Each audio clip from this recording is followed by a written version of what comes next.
Olá pessoal, boa noite. Se você estiver assistindo esse programa em outro horário, bom dia, boa tarde. Quero te agradecer pela audiência, te agradecer por estar aqui mais uma vez conosco. Eu já iniciei o programa aqui com o meu convidado especial. Peço que você fique até o final porque vai ter muita coisa boa aí.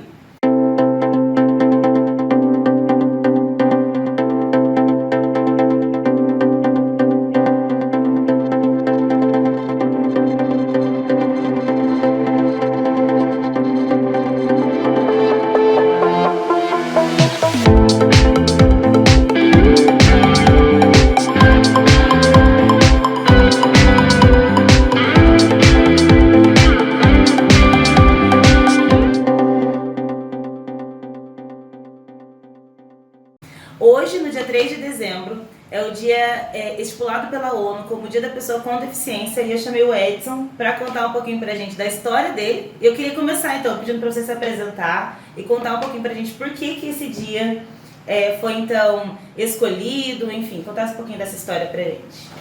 Primeiramente, boa noite, né, Sara? Que alegria estar aqui com você no seu programa. Eu tenho assistido alguns e, sem demagogia, eu quero parabenizá-la. Obrigada. Pelo programa, e os conteúdos são muito importantes, viu? Eu tenho acompanhado alguns e vocês estão de parabéns aí.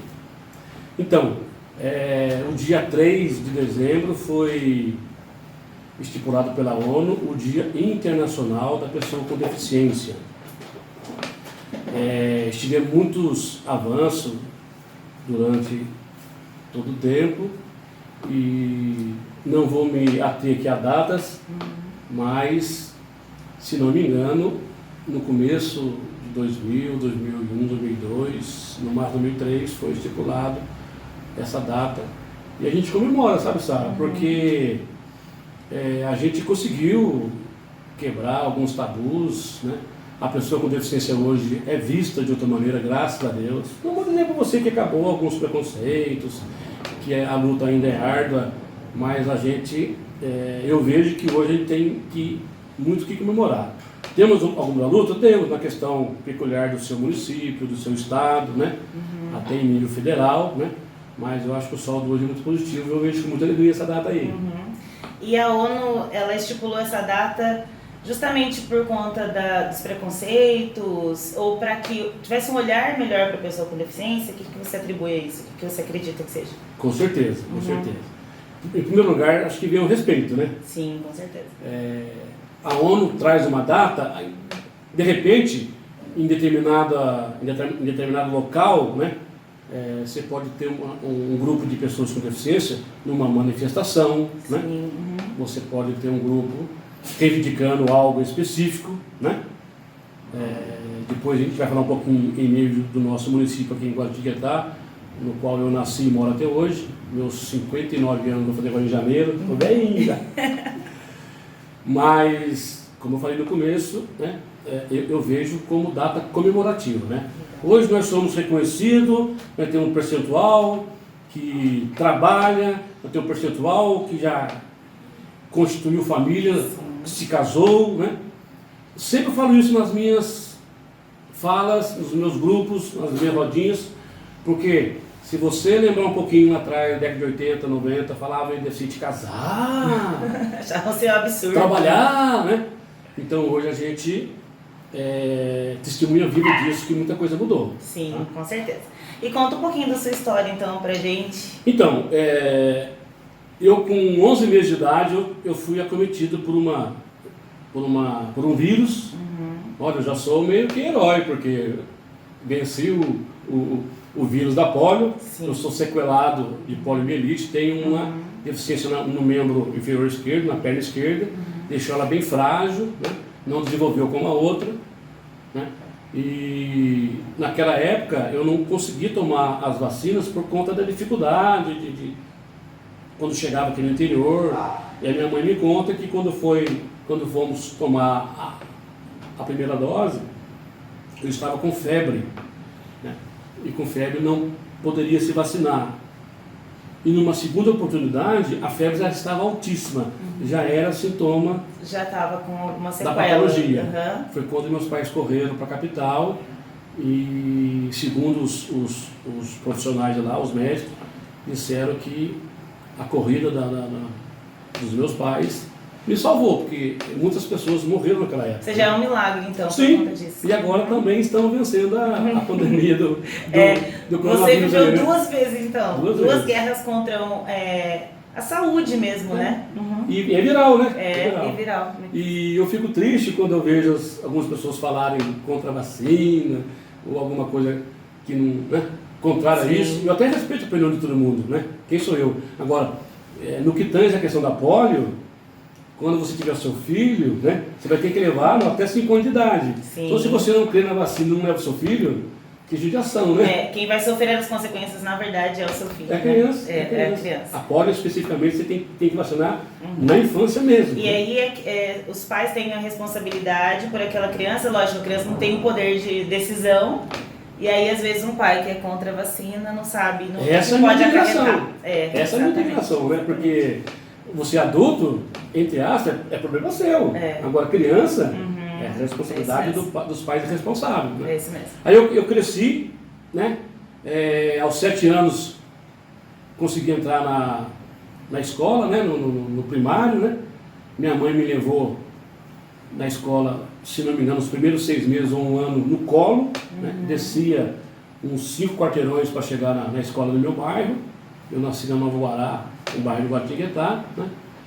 E dei muita sorte, Sara. Eu fui muito bem acolhido na escola, já naquela época. Sim. A minha professora da primeira série, primeiro ano primário, ela é viva até hoje. Você lembra o nome dela? A Dona Lourdinha, ela mora no Pedregulho. Você sabia que tem uma estatística furada, né, de internet, que a gente lembra o nome de todas as nossas professoras do primeiro... Todo mundo lembra o nome da professora da primeira série. Sim. Eu lembro também, a minha tia Terezinha, daqui de Guará também. A minha Dona Lourdinha. Que saudade, mas ela tá bem. Eu estive com ela há uns 3 meses atrás aí. Que legal! Ela ainda me pergunta se ainda tem a caligrafia bonita, que ela lembra. Não tenho mais, né? Então eu fui muito bem acolhido, né? Eu me lembro que eu sempre usei na infância 2 muletas, né? Por conta nunca precisei até então usar cadeira de roda. E eu fazia de tudo, eu aprontava, eu brincava. Uma criança normal. Normal. Eu não me via tão limitado. Hoje, por conta da idade, né? A barriga cresce um pouco, então atrapalha um pouco mais, né? A gente é meio relaxado, mas na infância eu tive essa sorte, né? Aí depois já veio a questão do ginásio, né? E tive a honra também, graças a Deus, prestei um concurso público em 2002, né, na Caixa Federal, me chamaram em 2005, estou lá na ativa até hoje.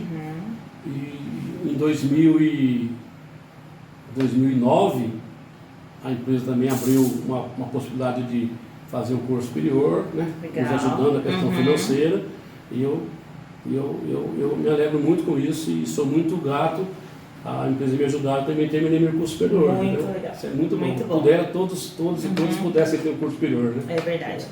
E eu acredito muito que isso já é algo muito diferente das pessoas que nasceram com deficiência ou que desenvolveram uma deficiência que tem a sua idade. Sim. Já é difícil alguém com curso superior, né, com 59 anos, no país que a gente Eu me mora. formei com 50. O que já é legal, já é pauta para um outro programa. Verdade. Mas já é muito raro as pessoas, hoje, as pessoas da minha idade até têm bastante curso superior porque tiveram outras políticas públicas que permitiram isso, mas as pessoas da sua idade já raramente têm, ainda mais uma pessoa com deficiência, por quê? Eu até estava conversando um pouquinho aqui no bastidor com o Edson. Eu tenho um primo que é cadeirante, um beijo pro Thiago, filho da minha tia Mara, um beijo pra minha tia também. E o Thiago, ele nasceu, acho que o Thiago tá com 38 anos, se eu não me engano, e naquela época não falava-se muito de envolver a criança com deficiência, a pessoa com deficiência numa escola normal.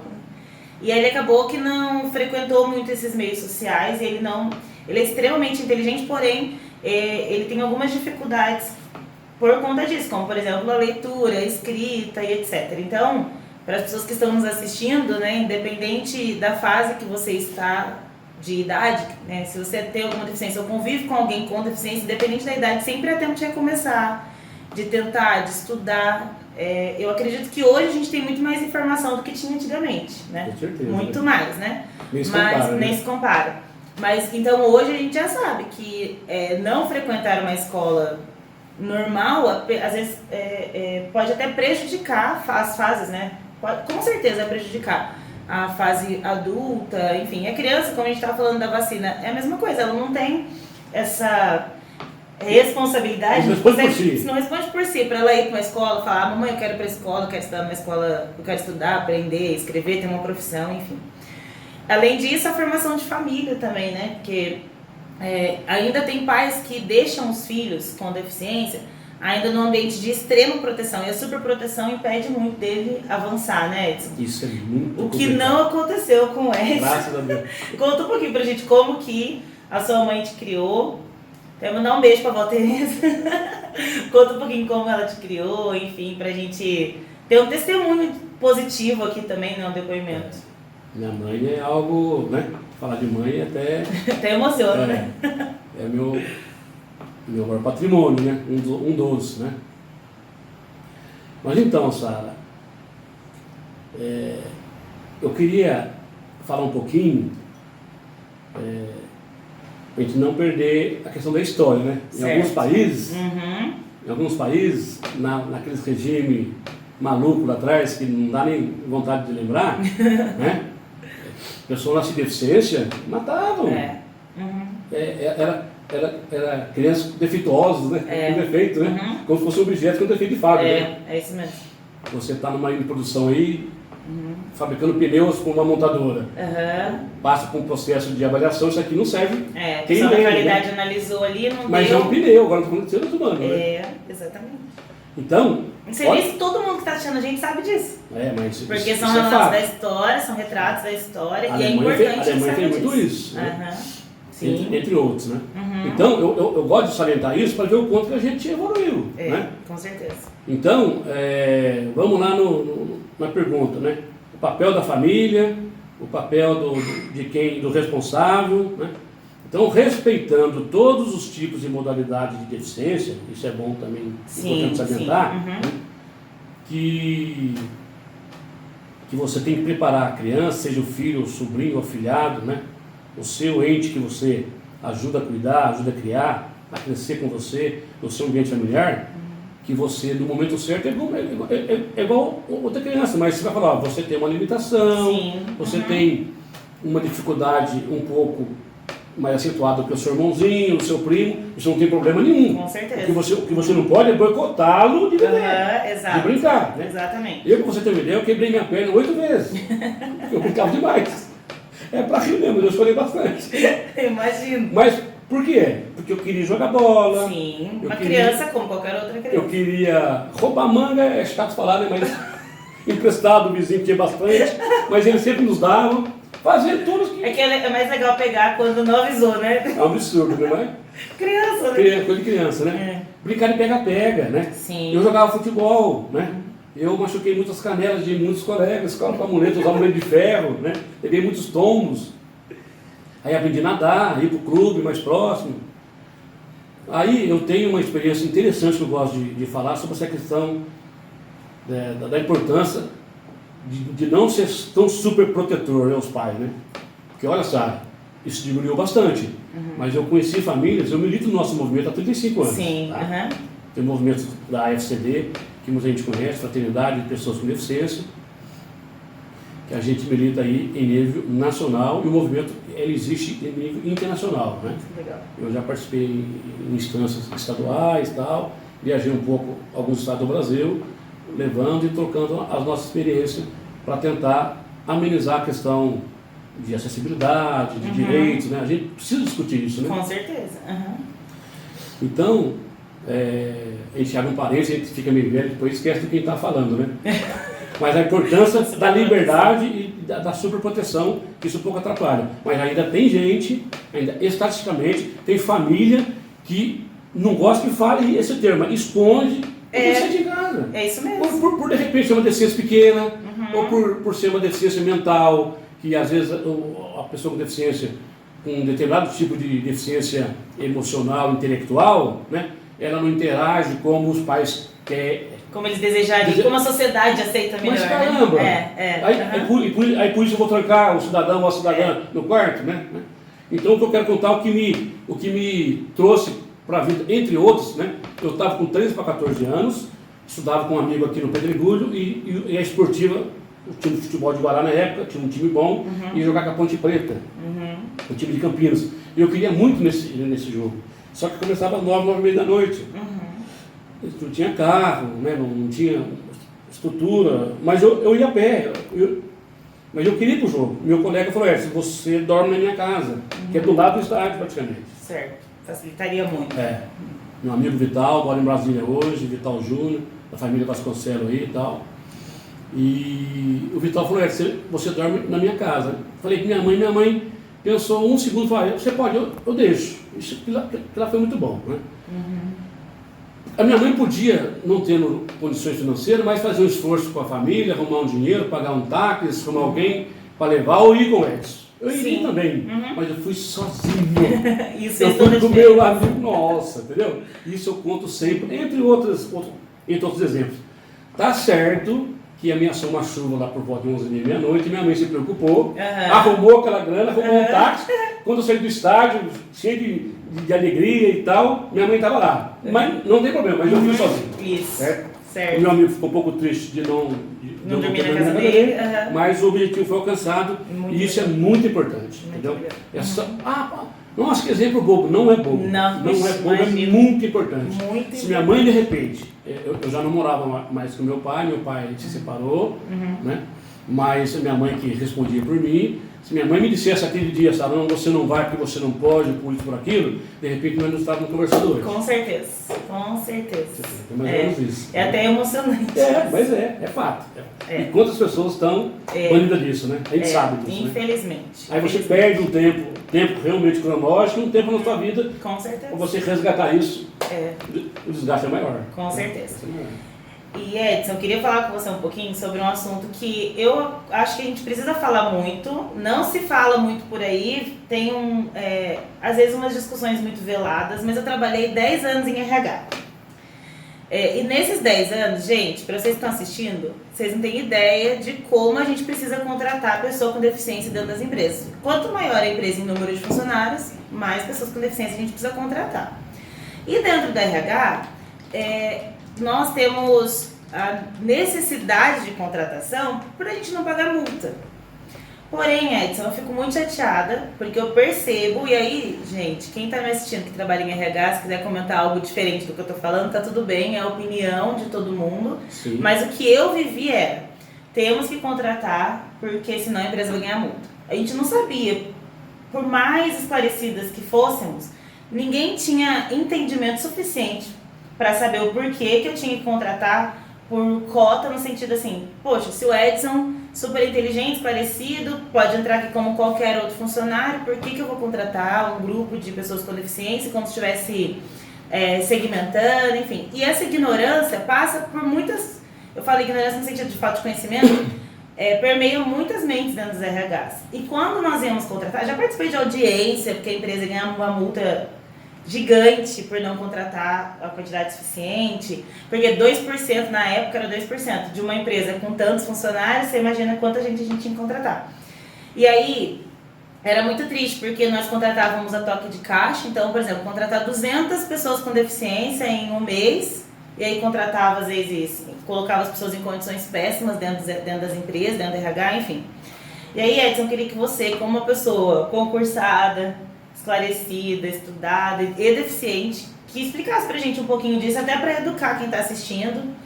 A gente já falou sobre isso, então eu já aprendi um pouco mais sobre, mas eu acho que nunca é tarde pra gente aprender e olhar com outros olhos, sabe?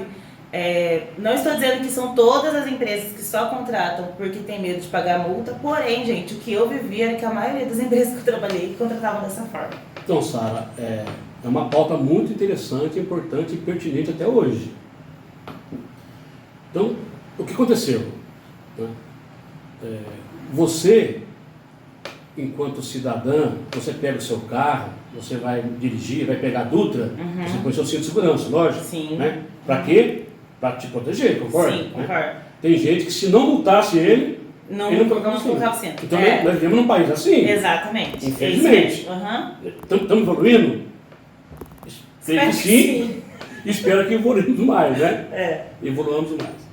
Então, não muda com a questão do mercado de trabalho para a pessoa com deficiência. Não, é a mesma linha de raciocínio. Então tá, tem que contratar, vamos dar oportunidade, vamos contratar. Mas contratado? Não. Então precisou ter uma lei, né? Que olha, a partir de hoje, né? Até aí por força, não é só de Brasil, por força de ONU, por força de outros países da Europa, que já estavam mais evoluídos do que a gente. Né? Por quê, Sara? É pessoa com deficiência, a pessoa está na frente. É um detalhe que nos separa. Eu uso uma muleta, você não. Né? Mas você pode ter... Eu sempre falo que as pessoas com deficiência são aquelas com deficiência aparente. Tem muitos com deficiência que não são aparentes. Né? É isso mesmo. Mas enfim. Então, a lei, também não vou lembrar dados agora, mas a lei diz o seguinte, que as empresas com mais de 100 funcionários começam a ter a obrigação de contratar PCD. Né? 100 pessoas, se não me engano, 1%, de 200 para 1,5%, mais de 500 para cima, acho que é 2%. Né? Então, se torna um número para a empresa que não estava preparada para isso, que nunca tinha esse costume, né? Também era uma coisa nova. Sim. Porque eu sempre procuro, Sara, entender o outro lado também. Sim, né? sim. Não estavam preparados para isso. Né? Isso, né? A questão da empatia, né? Não é só na questão de solidariedade, não. É de igualdade. Se eu tenho uma empresa, eu tenho 100 funcionários, não é fácil. Como é que eu vou contratar um deficiente se eu não sei? Como é que vai ser isso, né? Era tudo novo. Uma preparação disso, né? Mas, Sara, o saldo é muito positivo, tá? Por quê? Porque hoje, eu já conheço algumas empresas que conforme o setor, conforme o trabalho em si, prefere contratar pessoa com deficiência. Sim. Eu dou um exemplo de uma empresa que eu conheci na década de 90, eu estava participando de um programa de rádio, que ela contratou um sobrinho que era deficiente auditivo, para uma determinada função, também não vou lembrar agora, ela entrou ao vivo no programa, na Rádio Aparecida, na época, a gente estava falando sobre isso, que estava começando, né, essas discussões, mas o sobrinho deficiente auditivo deu tão certo, né, que depois, com o tempo, ela tinha o setor, se não me engano, eram 15 ou 20 funcionários, todos deficientes auditivos. Por quê? Tinha a qualidade para desempenhar aquilo também, e naquela questão melhor do que o não deficiente. Sem querer dizer que é super-herói, mas desempenhava, porque focava no serviço, né, e entre outras coisas. E daí, o que aconteceu com a lei? Então, para cumprir a lei, para a empresa não ser punida, vamos contratar. Quem for os contratados, Sara, a gente fala entre nós, os melhorzinhos. O Edson, que só tem um problema de muleta, que consegue ficar tranquilo, manusear menos o computador. Isso. Não vamos investir em adaptação com o Edson. Estou dando exemplo de mim, tem outras pessoas, né? Sim. Né? Vamos contratar um deficiente visual para pôr colocar ele numa câmara escura de uma Santa Casa para fazer radiografia, que hoje não existe mais, até então tinha. Você pega ele cegão aí, e cegona, faz o quê? É câmara escura de RH, ou massoterapeuta, fazer massagem, enfim, coisa que dá fora. E o grande desafio, aí tentando finalizar, e o grande desafio estava no RH, junto com o empregador, de tentar adaptar aquela pessoa numa área que fosse bom para todo mundo. Sim, adaptar a pessoa e adaptar quem está lá para receber a pessoa também, sim, né? Sim. Eu preciso falar para quem já está lá, que vai chegar o Edson, que ele tem uma deficiência tal, não tem problema nenhum de comunicação, e se tivesse a gente se preparava para isso, né? Sim. E nós vamos acolher como se fosse outro normal, né? Porque para quem está chegando também é mais complicado. É complicado, exatamente. Uma outra experiência minha que eu trabalhei com ele coisa, mas primeiro emprego particular meu, empresa privada, foi num banco também, e fui indicado por um amigo, e o chefe do setor, antigamente, era a questão de CPD, né? Centro de Processamento de Dados, não tinha essa questão de tudo online hoje, você digitava todos os movimentos dos bancos, né? A gente fazia de 2 agências aqui no Vale, agora tinha que estar, era meio que centralizadora. E eu, quando eu fui participar da entrevista, eu deixei claro para o meu chefe, futuro chefe, falei, Jovino, eu agradeço a oportunidade e eu quero deixar claro que eu vou ser o primeiro a te falar, dentro dos 3 meses, que os meses de experiência, que se não der certo, eu não quero tomar lugar de ninguém. Né? Graças a Deus deu certo, fiquei lá 4 anos e meio, e eu vi um dos subchefes falando que com 30 dias o Edson tinha conseguido pegar o jeito da coisa. Então, não é porque o Edson pegou, é questão de oportunidade. Outro pegaria também. E eu lembro que tinha uma de escada, ele ficou preocupado, mas na época eu subi a escada tranquilo, né?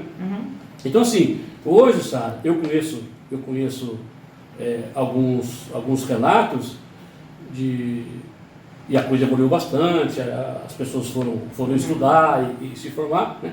Mas guardam aquelas vagas só de porteiro, só de recepcionista, se ele pode andar, ele vai na lavanderia da empresa, nada contra essas profissões, mas nós já temos hoje PCD qualificado à altura de outros cargos. Eu brinco no meu banco, eu não tenho perfil para ser gerente, mas quando eu cheguei e falei, mas o que você quer fazer aqui? Eu quero pegar o seu lugar de gerente, você dá para isso, né? Sim. Nada, a disputa é salutar, né? Isso. Mas para acabar um pouco o preconceito, porque você chega em empresa às vezes para disputar uma vaga e levar o seu currículo, já teve caso do próprio recepcionista falar assim, olha, a vaga tal já foi preenchida, e era um porteiro, não, o senhor está enganado, eu estou vindo aqui disputar a vaga de analista de sistema, eu sou doutor em TI, né? E as pessoas às vezes assustam com isso aí, com coisa que ele não podia estudar, né? Então, Sara, o mercado de trabalho, a lei de cota foi importante para resgatar e responder algumas coisas lá atrás. Eu não quero entrar no mérito, mas tem também a questão dos negros, né? Que muita gente não concorda e eu respeito, como também tem gente que não concorda com a lei de cota para a pessoa com deficiência, né? Mas a gente se não cobrasse das empresas, ninguém faria. Só entrava lá, se assaram, pedisse pelo amor de Deus para o chefe, porque conhece o Edson se formou e tem condições de trabalhar. Senão, não tinha chance. Isso não é legal. E não é legal. Né? Então, eu acho que a lei de cota veio para sanar um pouco a questão. Eu tenho discutido que já está demorando um segundo passo. Por quê? Como eu disse, os melhorzinhos estão contratados e tem aqueles com uma deficiência um pouquinho mais complicada, que as empresas não podem falar, porque a lei não determina tipo de deficiência, que tem que contratar PCD. Né? A lei é muito amarrada, muito concreta. Se você demitir um, você tem que contratar outro no lugar. Isso. Né? Mas daí, as empresas ficam alegando que falta qualificação. Na verdade, às vezes são adaptações para aquele tipo de deficiência. Sim. Então, o que eu cobro hoje enquanto cidadão é que as empresas, os governantes e até a questão dos empresários, né, as empresas, né, partir para essa segunda discussão. O que fazer para melhorar um pouco isso? Sim. Porque daí a empresa fica respondendo para o governo que não tem qualificado, mas tem, ou se não tem, mas não qualificou mesmo. Um deles nem para a escola foi, né? Isso mesmo. Mas E o que a empresa pode fazer também para ajudar a qualificar? Porque isso também é um papel social da empresa. Parceria. E aí, enquanto nós estávamos falando aqui, eu lembrei, eu trabalhei também em uma empresa, que eu falei da dificuldade. Claro que a gente também tem o lado da dificuldade e o lado que a gente tem que exaltar. Eu trabalhei numa outra empresa, Edson, que nós recebemos treinamento para receber essas pessoas com deficiência. Nós tivemos treinamentos... demos treinamentos para as outras áreas que receberiam as pessoas com deficiência. Então, existem empresas que pensam nisso com seriedade, que pensam nisso seriamente. Quando a gente fala, nós não estamos generalizando, porém a gente sabe que a maioria, infelizmente, ainda tem muito que evoluir. Só que, claro, né, não vou citar o nome dessa empresa, porém, era uma empresa que realmente eles capricharam, assim, nesse sentido. É a obrigação deles. Mas quando ninguém faz, né, a gente tem que elogiar a obrigação. Sim. Então era uma empresa que tanto o RH da empresa estava muito preparado para receber, fazia parte da equipe, e quanto as outras áreas, porque todo mundo foi treinado para recebê-los. Porém, infelizmente, em alguns outros lugares que eu passei, 10 anos eu já passei por alguns lugares, né? Então em alguns lugares que eu passei eu vi que não era dessa forma. Então, se a gente for olhar a maioria, então a maioria ainda tem que evoluir. Mas eu fico feliz de saber que a gente já evoluiu então, né? Porque se quando eu converso com alguém que entende disso, eu percebo então que apesar da minha experiência ter sido, na maior parte, negativa nesse sentido, já é uma evolução, a gente ter conseguido algumas vitórias nesse sentido, né? E Edson, pra gente encerrar esse bate-papo gostoso, eu queria que você deixasse uma mensagem, algo positivo para as pessoas que estão nos assistindo, sobre hoje, né? Sobre o Dia Internacional da Pessoa com Deficiência, enfim. Pode ser o que você quiser. Enfim. Então, o tema tem bastante coisa para falar ainda, mas se você não é uma pessoa com deficiência, eu sempre sugiro que você olhe como pessoa. Uhum. Né? Normalmente as pessoas ainda olham com uma certa piedade, com dó, né? Mas se você tratar a pessoa com uma certa normalidade, né? Com respeito, né? Você pode ter certeza que vai fluir legal. Natural. Né? Até no mercado de trabalho. Uhum. Se você ficar preocupado como é que vai ser, trate ele normal. Ele é cadeirante, vai precisar de um espaço, de uma rampa, de um lugar um pouco mais espaçoso, mas a pessoa está ali. Né? Então, do jeito que você tratar o outro funcionário, vai tratar ele. Sim, com certeza. Agora, quando não é uma criança é criança, deficiente ou não. Aí o tratamento é outro, né? Aí é diferente. Então, Sara, eu acho que o respeito é a base de tudo. Né? Eu sempre falo, não é porque é deficiente, porque é santinho. Porque é deficiente que é bandido, paciência. A índole da pessoa, o cara não está naquele se ele é ou não deficiente. Né? Se a pessoa quiser ser um ladrão, não, sou deficiente, não posso. Eu acho que pode. Eu posso ser um bancário corrupto e bolar um golpe lá no banco. Oxe, né? Independente se seja ou não deficiente. Não, eu brinco com os vigilantes.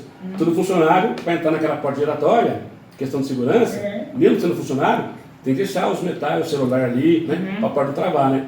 E a gente não deixa nada, porque as muletas parece que vai trava tudo. Eu estou com o revólver escondido aqui hoje, né? Mas eu preferiria, e prefiro, que também eles me revistassem, se for caso, tirar o celular do bolso, que eu posso estar sendo usado por um bandido de verdade, o rapaz entra no... Sabe? Você está entendendo? Né? Então, se você tem respeito, você vai abordar e tratar isso de uma maneira tranquila e sossegada, e vai ser bom para todo mundo. Muito bom. Muito legal. Obrigada, Edson. Passou rápido, né? Eu estava um pouco nervoso. Ô, louco. O Edson fala super bem. Eu falo, quando a gente conversa, é só colocar uma câmera aí. Não precisa nem ver a pauta antes. Gente, muito obrigada. Quero agradecer demais, mais uma vez, a audiência. Encaminhe esse vídeo. Vocês sabem que fica gravado aqui, então encaminhe para outras pessoas que vocês acreditam que possa fazer sentido essa entrevista aqui hoje. Mais uma vez, muito obrigada, Edson. Eu que agradeço a oportunidade. Eu quero também pedir para você que ainda não é inscrito aqui no canal da TV CCMUG, que faça isso, se inscreva aqui, ativa o sininho, que nós contamos com vocês nesse sentido também para ajudar a nossa TV a crescer, a ter cada vez mais conteúdos bons aqui para vocês. E eu aguardo vocês também no programa de sexta que vem. E muito obrigada. Até lá, pessoal. Até.